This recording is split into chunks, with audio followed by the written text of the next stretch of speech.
창의적인 사고라고 하는 것은 어디에서 나올까요? 그렇습니다. 무엇보다도 정확한 독해, 그리고 논리적인 독해, 그리고 그것을 주체적으로 이용할 수 있는 마음가짐에서 나오는 겁니다. 즉 독해의 과정이 정확하고 주체적이라면 여러분들은 논술에서 대학에서 요구하는 그런 소양을 만족시키는 글을 쓸 수 있습니다. 무엇보다도 이제 이런 출제 의도에 조금 더 맞게 다가갈 수 있을 때 논술은 좋은 글이 될 수 있겠지요. 그래서 이제 제시문 독해가 중요하구나, 제시문을 열심히 읽어야 되겠구나 라는 생각들을 하지요. 그럼 제시문들을 보니까 동서양의 여러 가지 고전들에서 제시문들이 출제되고 있지요. 그럼 이 동서양의 고전들에서 출제되는 제시문들을 어떻게 봐야 할까요? 그래서 어려서부터 많은 부모님들이 논술 대비를 위한 고전 읽기, 문고판 시리즈 뭐 이런 거 많이 사가지고 읽히시죠. 근데 우리 한번 물어봅시다. 그렇게 해서 읽은 많은 고전들이 있는 학생들은 그게 정말 자기의 마음에, 자기의 머릿속에 다 남아서 이용할 수 있도록 정리되어 있습니까? 아니, 그것을 실제로 얼마나 읽었습니까? 우리 가끔 이런 생각이 드는데요. 선생님이 생각하기에는 각 대학마다 매년 이런 거 발표하잖아요. 고등학생들이 읽으면 좋은 고전 100선, 청소년들을 위한 고전 100선, 대학 신입생을 위한 고전 100선, 이런 거 각 대학마다 발표들 하는데요. 얼마나 읽어본 것 같던가요? 아니, 교수님들에게 한번 물어보고 싶습니다. 교수님들은 거기에 나와 있는 고전 목록 중에 몇 권이나 읽으셨을까요? 분명히 얘기하는데 만약에 50권 이상 읽은 교수님이 계신다, 대단하신 분입니다. 왜냐면 자기 분야에서만이 아니라 수많은 다른 분야에서 나온 고전들까지를 다 포괄해서, 예컨대 프랑스와 라블레와 같은 작가는 불문학을 전공한 사람들은 읽겠지만 누군가 다른 사람은 별로 일생 살면서 볼 기회도 없는 작품입니다. 사회과학을 연구하는 누군가에게는 중요한 고전이 누군가에게는 전혀 중요하지 않을 수도 있습니다.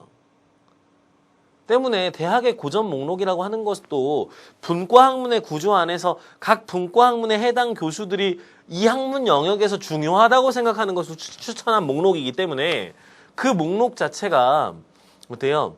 그 목록을 모두 읽는다는 것은 사실상 거의 불가능한 일입니다. 아마 10권 정도 고등학생이 읽었다면 대단히 훌륭한 독서량을 가지고 있는 학생으로 생각할 수 있을 겁니다. 매해마다 수많은 새로운 책들이 쏟아져 나오는데 그 시대도 맞지 않고 옛사람이 이야기한 무슨 얘기인지 알아듣기도 어려운 말로 쓰여져 있는 고전을 여러분들이 읽을 수 있는 시간적인 여유도 마음의 자세도 갖기 어려운 것이 현실입니다. 그렇습니다. 문제는 이 고전이라는 것이 대단히 이렇게 읽기 어려운 조건에 있을 뿐만 아니라 실제 읽어도 이해가 잘 안 간다는 게 문제입니다. 그렇죠? 왜냐면 조금 전에 잠깐 얘기했지만 여러분들과 고전을 쓰던 작가들이 살아가던 시대가 다르거든요. 그래서 시대의 공통분모가 없기 때문에 고전을 여러분들 읽는다고 해도 이게 무슨 말도 안 되는 얘기야, 이런 생각 듭니다. 왜냐면 데카르트의 시대에 인간과 동물은 본질적으로 다르다, 그래서 동물은 기계와 같다라고 얘기하는 말이 무슨 말인지 이해가 안 가는 게 당연합니다. 왜요? 오늘날 우리는 인간도 동물의 하나라고 생각하고 인간의 감정이나 사고방식조차도 유전적으로 또 모든 생화학적인 영향 속에서 이루어지고 있다는 사실을 알고 있기 때문입니다. 그렇죠? 그걸 모르고 있던 데카르트의 시대와 여러분들의 시대는 다릅니다. 그래서 데카르트의 글을 읽고 고개를 끄덕이면서 글을 읽을 수만은 없는 일입니다. 중요한 것은 그래서 고전을 읽는 것이 여러분들에게 쉽지 않은 일이고 그리고 버거운 일이고 짜증나는 일일 수밖에 없다는 것이죠. 즉 무턱대고 고전을 읽는 것이 능사는 아닙니다. 우리가 고전을 읽는 과정이라고 하는 것은 그 독서의 과정에서 저자의 뜻을 이제 미루어 짐작하고 그걸 또 헤아리고 그래서 이제 자기만의 이해에 도달하는 과정이어야 할 것인데 그것이 정말 용이하지 않다는 것이지요. 독서란 본래 자기의 삶을 준거로 삼아야 합니다. 그래서 그 많은 사실과 관련된 지식도 중요하지만 삶에서 여러 가지 경험들이 쌓이다 보면 과거의 시대와 오늘날의 시대의 차이를 또 이해할 수 있는 역사적인 지식들도 쌓이다 보면 고전을 읽으면서도 가려서 그 시대에 잘못 이해된 것은 이해된 것으로 치더라도 또한 가치 있는 것을 가려서 읽을 수 있는 능력이 생겨납니다. 그러나 여러분들은 아직 그럴 수 있을 만한 삶의 경험 또 지식의 양이 갖추어지지 않은 상태인 경우가 대부분입니다. 그러다 보니 고전은 여러분들에게 막막하기만 한 망망대해와 같은 바다로 여러분들에게 펼쳐집니다.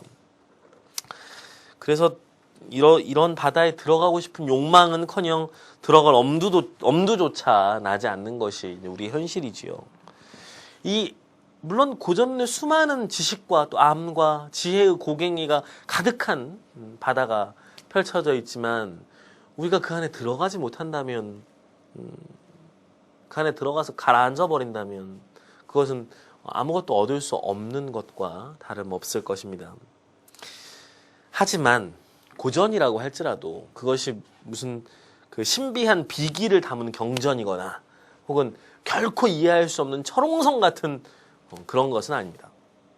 고전도 이해할 수 있습니다.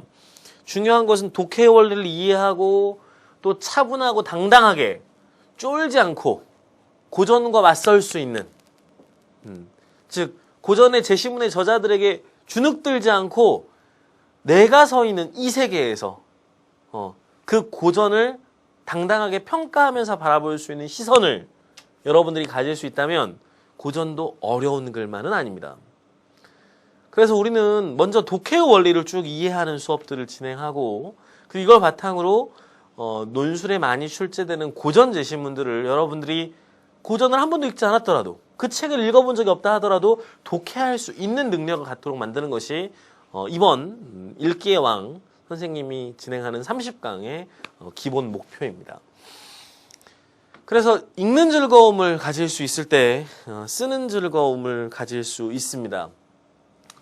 남의 글을 보고 감동하고 또 그것의 가치에 가슴 뛰어 해본 사람이 아니라면 좋은 글을 쓰는 것은 어렵습니다.